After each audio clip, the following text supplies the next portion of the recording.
Hi, so the next thing that we wanted to show you was some basic HTML.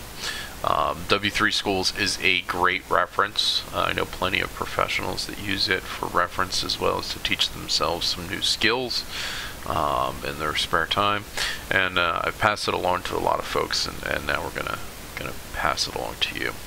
So in your free time, take the time to read through some of this. It'll explain each of the lines, of each of the lines of code for HTML. Again, HTML is the basic language of the internet. 99% of the, well, maybe not quite 90. Let's say 90% of the internet is HTML, or has some HTML in it.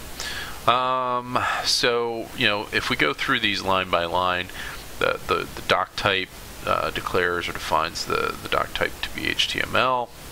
The text between HTML and the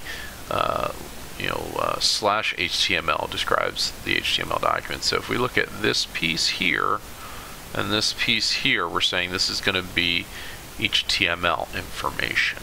Okay, and then you also have these pairs, the head and the slash head, and this on most pages would actually change what you see up at the top of the website where it says Introduction to HTML. Here, if you were to change it, it would change that here. Now in the demo it doesn't do it, but that's fine. Then H1 describes a heading, which is kind of like a format. Usually it's a larger font and just a little different than the P and slash P, which is the paragraph. Oops, I skipped over the body and the slash body. Anytime you have one of these statements, you have to have both the start and the end.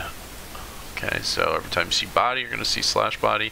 Every time you see HTML, you're going to see slash HTML. H1 slash H1, P slash P, etc. So this looks fairly, don't be intimidated. It's not as complicated as it looks. So let's go ahead and try it ourselves, okay? And what we're going to do is we're going to change what it says here, where it says my first heading and my first paragraph. We're going to say, we're going to change that just between these two slashes. Those are going to be the headings. Remember that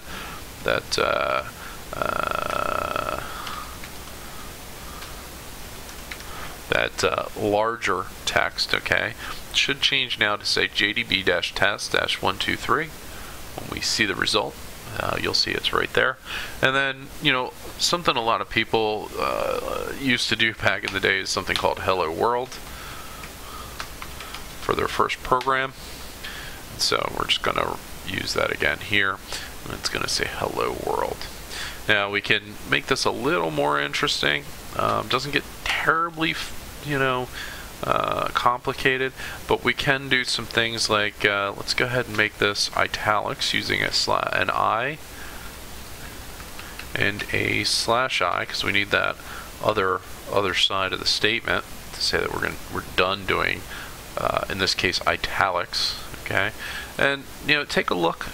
There's some reference on the main page for the JDB do-it-yourself for HTML that shows you a number of different options. Let's see, I'll just pull it up momentarily for you here.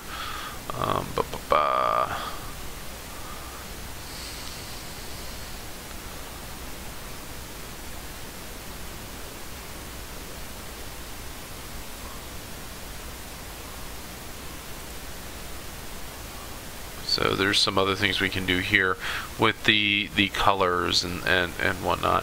Take a look, again, just take a look through the website and try some different things out. Maybe open this in a separate tab so you can go back to the editor and put it in. And then when you put, for instance, if we wanted to say, well, let's just grab this. We're going to grab the body, style, and background, and we're going to make that say.